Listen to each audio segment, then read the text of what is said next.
திமுகவுக்கு இது ஒரு பெரிய லாபம் தான் அரசியல் ரீதியாக. குறிப்பாக திரு மு க ஸ்டாலின் அவர்களுக்கு அந்த இமேஜ் பிராண்டிங், அது பொலிட்டிக்கல் பிராண்டிங் வந்து ரொம்ப பெரிய அளவுக்கு அவருக்கு கிடைக்கும். காரணம், நாளைக்கு வந்து திமுக ஆட்சியோட சாதனைகளை, மு க ஸ்டாலின் அவர்கள் சாதனைகளை சொல்லித்தானே ஓபிஎஸ் பேச வேண்டியது வரும். அப்போ ஓபிஎஸ் 3 முறை முதலமைச்சராக இருந்தவர். முன்னாள் முதலமைச்சர் அவர்களே இந்நாள் முதலமைச்சர் அவர்களை வந்து பெரிதும் பாராட்டி பேசுகிறார். வாக்காளர்கள் மத்தியில் ஒரு தாக்கத்தை ஏற்படுத்தும். அதிமுக ஓபிஎஸ் வந்து 1973, அதன் பிறகு பெரிய பெரிய பதவிகள், 3 முறை முதலமைச்சர், எதிர்கட்சி தலைவராக இருந்தார், எதிர்கட்சி துணைத் தலைவராக இருந்தார், எல்லாம் போக அதிமுகவோட ஒருங்கிணைப்பாளராக இருந்தார். அதாவது கட்சியின் நம்பர் 1 பொசிஷன். அதிமுக தொண்டர்கள் உரிமை மீட்பு குழு, அதான் கடைசி அவர் வைத்திருந்த அமைப்பு. இப்போ அதிமுக தொண்டர்கள் உரிமையை மீட்பதற்கே திமுக உதவி செய்ய வேண்டும் ஆயிருதுல்ல. பொலிட்டிக்கலா வந்து இமேஜ் ரொம்ப முக்கியம். அந்த அந்த பெர்ஸ்பெக்டிவ், அந்த இமேஜ் வந்து வாக்கரசியல்ல இன்றைய தேதிக்கு அது திரு மு க ஸ்டாலின் அவர்களுக்கு மிகப்பெரிய சாதகமா அமையும். நீங்க சொல்வது போல ஒரு ஒருங்கிணைப்பாளராக இருந்தவர் ஒரு 2-3 நாட்கள் முன்பாக நான் என்ன சங்கர மடத்துக்கா போறது, என்ன நிலைப்பாடு நான் எடுக்கிறது அப்படின்ற அளவுக்கு அவர் நகர்ந்திருக்காருன்னா அதற்கு நம்ம என்ன காரணமா புரிஞ்சுக்கிறது? எடப்பாடி பழனிசாமி அவர்களின் பாராமுகம் தான். பிஜேபி ஏமாத்திருச்சுன்னு தான் நான் புரிஞ்சுக்கிறேன். காரணம், ஓபிஎஸ் அவர்கள் 2024 வந்து ராமநாதபுரம் என்டிஏ கேண்டிடேட். எடப்பாடி பழனிசாமி அவர்கள் என்ன சொல்கிறார்கள்? என்டிஏல பல கட்சிகள் முன்பே இருந்தன, நாங்க இப்போ அதிமுக என்டிஏவில் சேர்ந்திருக்கிறது, ஏற்கனவே இருந்த கட்சிகளுக்கெல்லாம் வந்து தொகுதிகள் பிரித்து கொடுப்பது, இதெல்லாம் வந்து என்டிஏ பார்த்து கொள்ளும். அதாவது டிடிவி அவர்கள் கூடுதல் தொகுதி கேட்கும் போது எடப்பாடி பழனிசாமி அவர்கள் கொடுத்த ரியாக்ஷன் வந்து இதுதான். அப்ப அதே என்டிஏல தானே ஓபிஎஸ் இருந்தாரு. அப்போ ஓபிஎஸ் அவர்களுக்கும் சீட்டு பெற்று தருவதோ இல்லைன்னா வந்து வாக்கரசியல் அவரை நிலைநிறுத்துவதோ பிஜேபியோட கடமை தானே.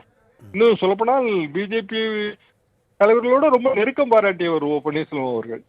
அப்ப அவரை முழுமையா கைவிட்டு விட்டார்கள். பிஜேபியை நம்பி தமிழ்நாட்டில் வந்து அரசியல் பண்ண முடியாது.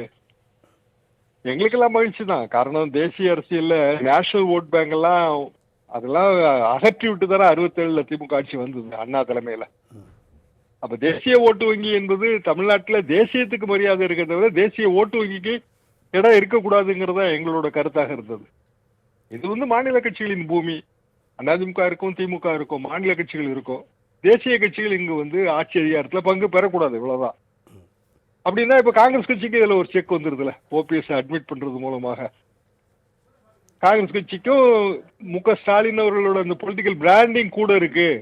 இப்ப ராகுல் காந்தியவும் மு க ஸ்டாலினையும் கம்பேர் பண்ணா இந்தியாவிலேயே தைரியமான முடிவுகளை எடுக்கக்கூடியவர் ராகுல் காந்தியும் விஜயும்னு சொன்னாங்க சமீபத்தில். அந்த கமெண்ட் நான் படிச்சேங்க. அப்ப இந்தியாவிலேயே தைரியமான முடிவுகளை எடுக்கக்கூடிய முதலமைச்சராக திரு மு க ஸ்டாலின் விளங்குகிறார்ல, கட்சி தலைவராகவும். ஒரு கட்சியில அட்மிட் பண்ணும்போது, மாற்று கட்சியில இருந்து வர்றவங்களை அட்மிட் பண்ணும்போது நிறைய பிரச்சனைகள் வருங்க. கட்சிக்காரங்க ஒத்துக்கிடணும். அது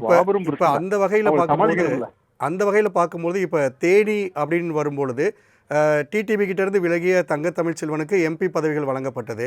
இப்ப அதே இருக்கக்கூடிய அந்த தேனியுடைய இதிலே இருக்கக்கூடிய ஓ பன்னீர்செல்வம் இப்ப திமுக இணைகிறாரு. அப்ப ஒரு சில பிரச்சனைகளையும் திமுக சந்திக்க முடியாது. அதை எப்படி அவங்க சமாளிக்க போறாங்க? அதான், அதை சமாளிக்கக்கூடிய அளவுக்கு கட்சியில வந்து ஸ்டாலின் அவர்களுக்கான அந்த தலைமைத்துவம் கூட இருக்குன்னு ஆயிடுது.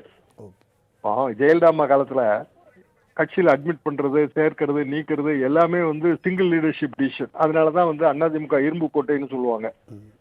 இப்ப திமுக அந்த பொசிஷனுக்கு போகுது இல்ல.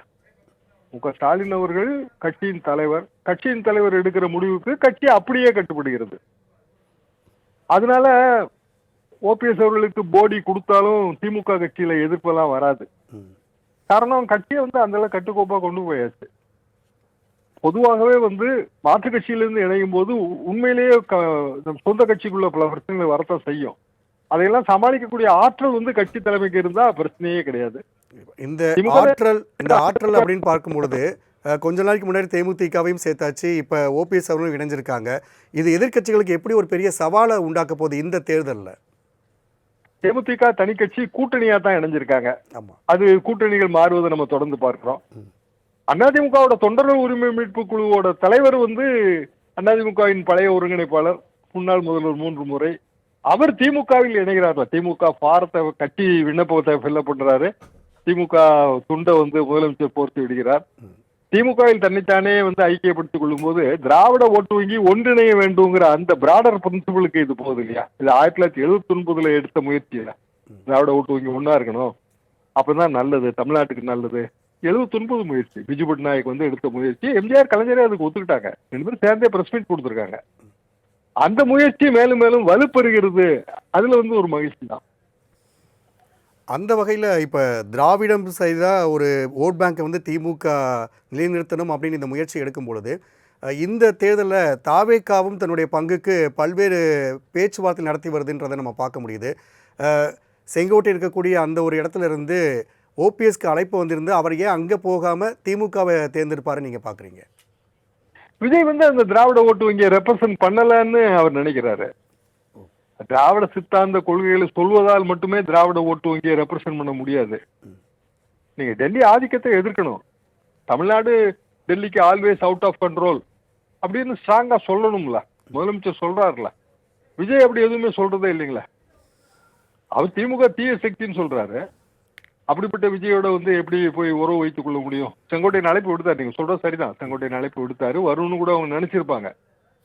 ஆனால் ஓபிஎஸ் வந்து அந்த இடத்துல கொஞ்சம் பொலிட்டிக்கலி வைஸ் டிசிஷன் தான் நான் நினைக்கிறேன். திமுக அவருக்கு மரியாதை இருக்கும், கட்சி ரீதியாக ஏதாவது ஒரு பெரிய அமைப்பு பதவி கிடைக்கும், போடியில வந்து டிக்கெட் கிடைக்கும், அவரை சார்ந்தவர்களுக்கும் கிடைக்கும். திமுகவில் போய் இணைவது என்பது இன்றைய தேதிக்கு நாளைய தேதிக்கு விமர்சனங்கள் வரும். ஆனா அது வந்து அரசியல் எதிர்காலத்துக்கு, தமிழ்நாட்டோட எதிர்காலத்துக்கு அது சரியான நடவடிக்கை தான், நல்லதுதான். தொலைபேசி வாயிலும் உங்களுடைய விரிவான கருத்துக்களை பதிவு செய்தமைக்கு நன்றி திரு தராசு ஷியாம்.